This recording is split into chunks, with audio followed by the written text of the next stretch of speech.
Yeah, good evening, folks. Deb Delapiana here, and this is Your Short Take. So, uh, as you know, if you follow us on YouTube, and I know some of you do, we do a Factivist report every Sunday night, and tomorrow night will be no exception. We're going to be talking about the mess that this country has been made into by the GOP.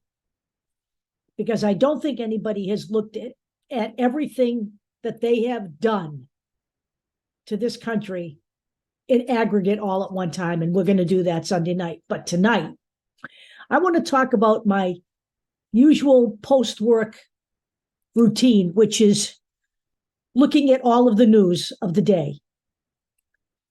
Yesterday's trip through the news cycle was almost like when I used to sneak those copies of the National Enquirer when I was a little kid and look at all the seedy, sordid little things that people do. And I'm talking about two things specifically. So far be it from me to even talk about this stuff because people's personal lives are not my business, just like my personal life is not anyone's business. And, I've said this before. I don't think the government has a right to dictate it. And I certainly don't think that anybody who votes has a right to vote on whether or not I should have rights. Okay? But that being said, we have a problem in this country where we have people who are in office right now that have absolutely no moral character. Okay? And the problem I have with all of that is that they are trying to dictate the moral character for the rest of us, as if they are something to hold up as an example. So we're going to first talk about the first thing I read last night. Kristi Noem, the charming and delightful MAGA-fueled governor of South Dakota, who managed to open up wide Sturgis for a biker rally in the middle of the COVID onslaught a couple of years ago, and, helped to create a health hazard. That Kristi Noem. Now we're finding out that she has been carrying on an affair publicly and right in everyone's face, which, we don't see because we don't travel in their circles, with Corey Lewandowski, who happens to be a scumbag who was Donald Trump's advisor.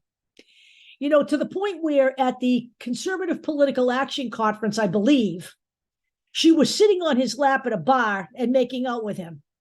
She's a married woman. He's a married man. And now we find out that the husband of the great Kristi Noem moved out of the governor's mansion 2 years ago. That's what we hear now. So that's number one, because, all of these MAGA people, they're all worried about what our kids are learning from the gay and lesbian community in particular, and from all the drag queens out there. Then the second thing I see is Lauren Boebert, whatever her name is. I don't really care if I'm saying it right. Apparently went to a screening of Beetlejuice, the play, with her new boyfriend, because of course she's getting divorced, along with Marjorie Taylor Greene and a whole other bunch of people who are either sleeping around with everyone else or divorcing their husbands.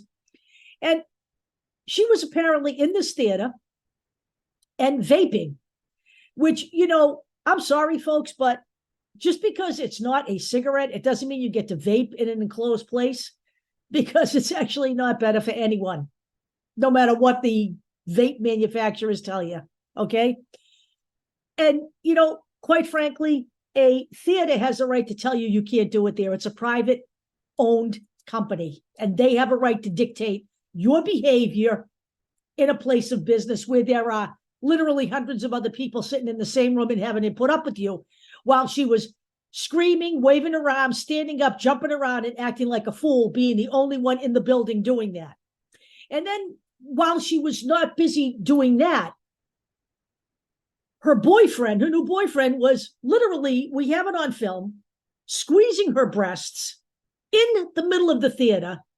And she was shoving her hands down between his legs, playing Let's Find the Sausage.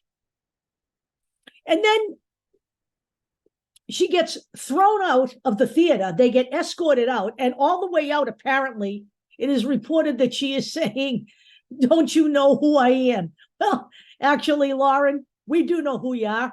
And it's not surprising to me that you did what you did in the theater, considering the fact that in another theater, a movie theater, that's where you met your husband, as he exposed himself to you at the age of 17 and two of your friends at the age of 16, because he wanted to prove to you all that he had a tattoo on his penis. They called the police. He pled guilty. You weren't on the complaint. You married him. Now you're divorcing him and you're shacking up with Peter, let me move my fingers across your boobies in the theater, and you're playing Let's Find Your Sausage, just like you're sitting at home in your house in the privacy of your own home. You know what? There are people in government, and it involves having some kind of respect for at least the position that you are in. You have to deal with world leaders. You have to deal with your constituents. You have to deal with a whole bunch of people all the time. And you know what? If you don't really like having any decorum and understanding that the job does call for a baseline of decency and civility, and you're worried about what your kids are seeing from the gay and lesbian community, the drag queens, you know what? If you don't go to the drag show, you don't see them. So what the fuck are you worried about? I'm more worried about what my little children would be seeing watching you in a theater. I'm going to say it again. This particular Republican Party is the most lawless, self-absorbed, self-indulgent, full of shit, family values, bullshit artist, whatever you want to call them. They have no values. Any group of people that wants to take insurance away from people, wants to cut the seniors' Medicare and Medicaid and Social Security. Any group, any political party, supposed political party that bans books and tells parents what they can and cannot do with their children in terms of their medical care, and then wants to tell women what they can and cannot do with their bodies.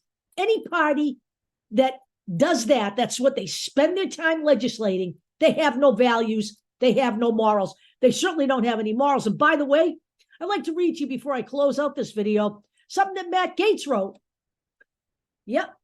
Let me just read this real quick.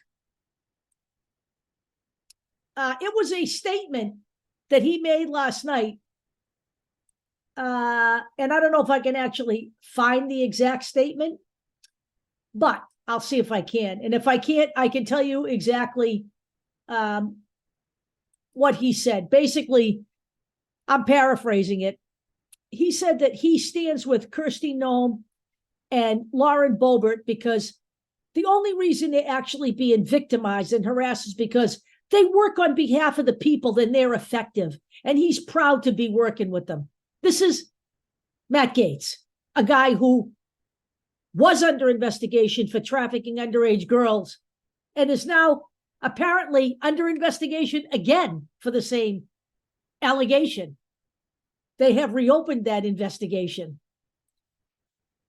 That does not sound like a party of any kind of values to me. You know what? They got to go. The whole party has got to go. We haven't even discussed Mitt Romney, his leaving the party. We got a whole bunch of stuff we need to talk about. Sunday night's the next big video. I may get another one in tomorrow morning because I'm not done yet. I wanted to just touch base on this because I'm perfectly fine telling you that I'm sick and tired of these people telling us how we have to live while they flaunt themselves all over the public media, acting like a pack of freaking assholes. And I'm sorry, but I want people with a little bit of character in my government. We don't have any of that going on right now with the Republican Party. They're as good as dead. So let's put the nail in the coffin in November of 2024. I'll talk to you all later.